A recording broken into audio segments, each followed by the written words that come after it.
drehte sich zur Frau von Tarkowski um. Deppert, eigentlich.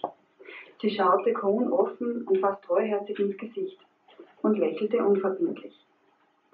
Das irritierte den Chefinspektor noch mehr.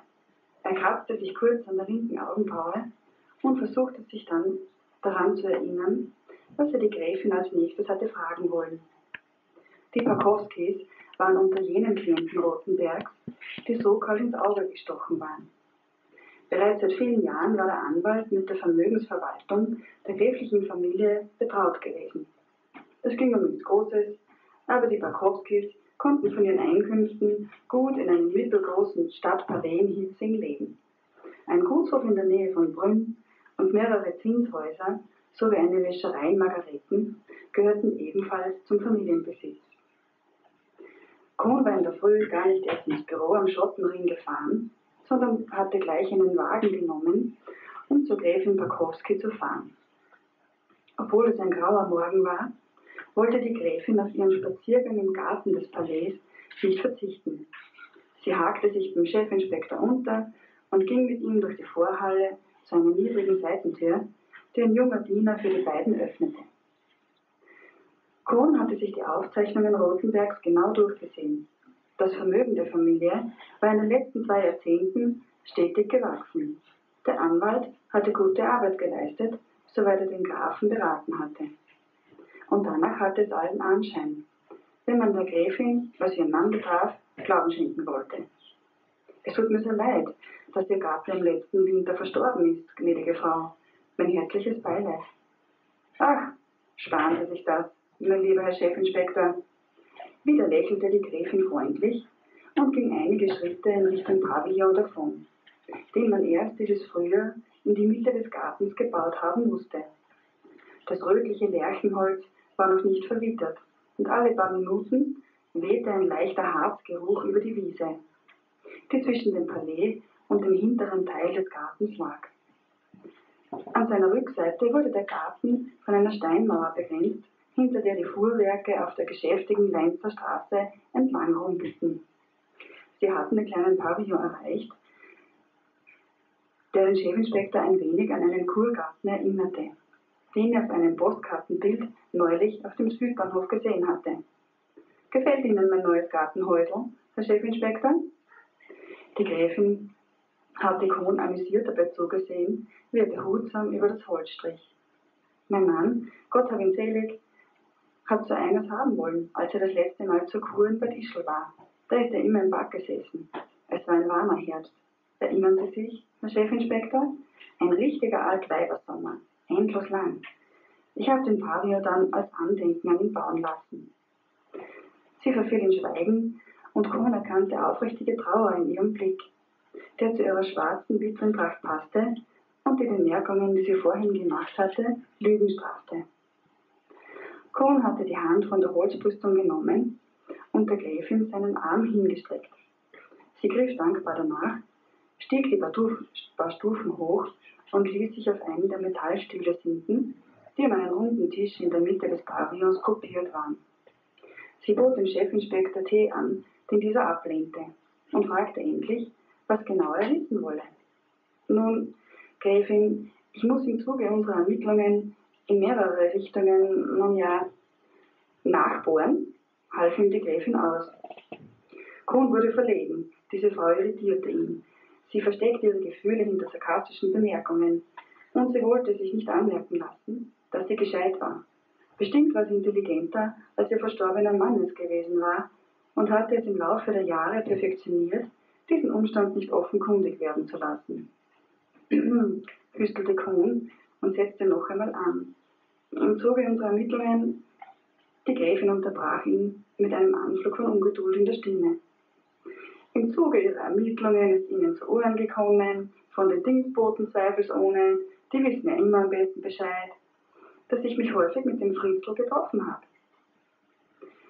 Rothenbergs Vorname war bislang von niemandem ausgesprochen worden und schon gar nicht in diesem vertraulichen Ton.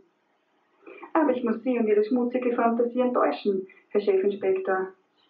Kohn war rot geworden und vor lauter Verlegenheit aufgestanden. Setzen Sie sich doch wieder hin, mein Guter. Ich bin Ihnen ja nicht böse. Setzen Sie sich wieder hin, ich bitte Sie. Kohn ließ sich langsam wieder auf dem etwas unbequemen Stuhl nieder. »Sie wollen keinen Tee?« Er schüttelte den Kopf und machte eine abwehrende Handbewegung.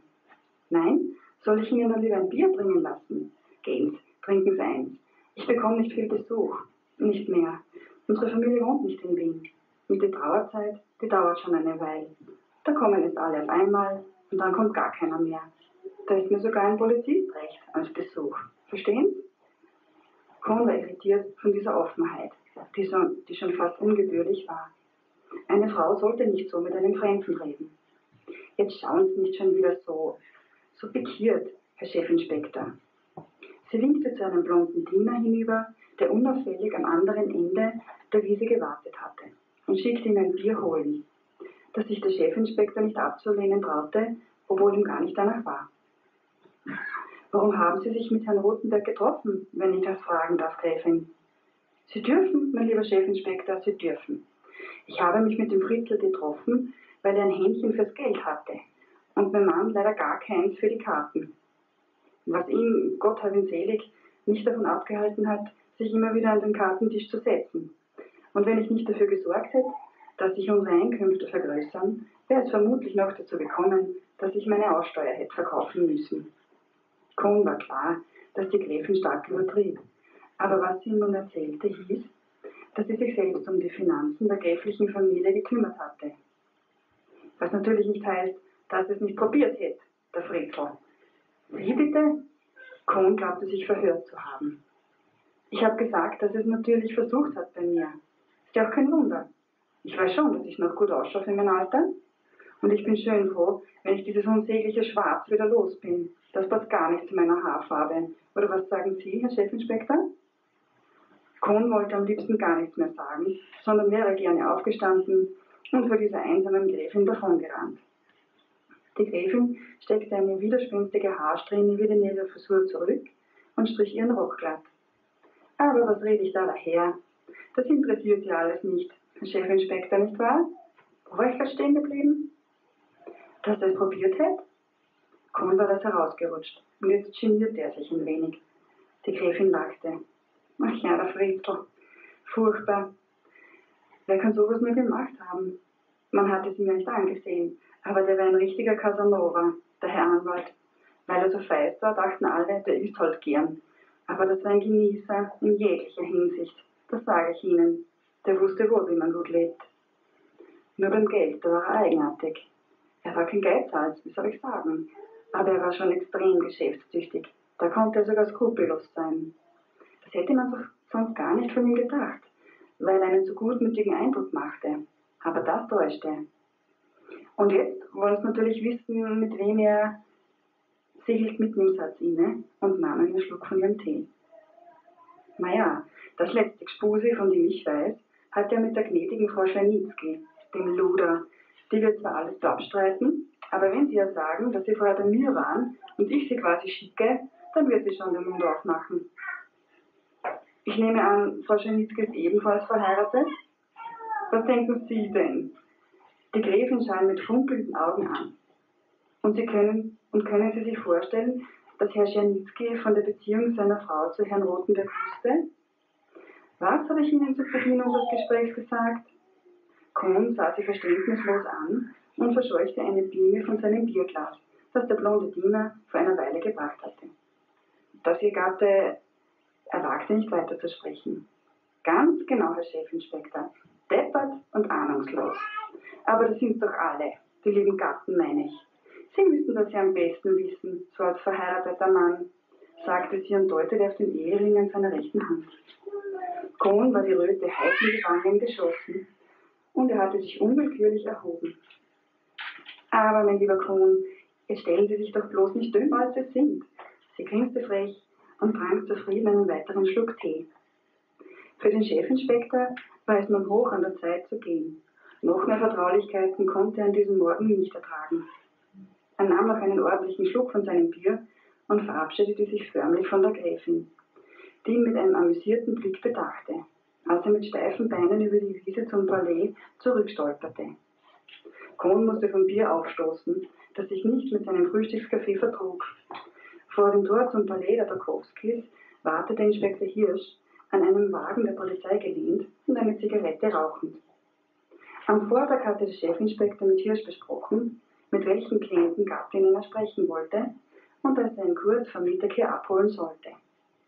Kohn erklomm die Stufen zum Wagen, unterdrückte ein neuerliches Rülpsen und ließ sich schwer auf die Sitzbank in der Kutsche sinken. Meine Güte, Hirsch, nichts ist schlimmer als eine Witwe, das kann ich Ihnen sagen. Bringen Sie mich ins nächste Brauhaus, ich bitte Sie, ich muss was essen.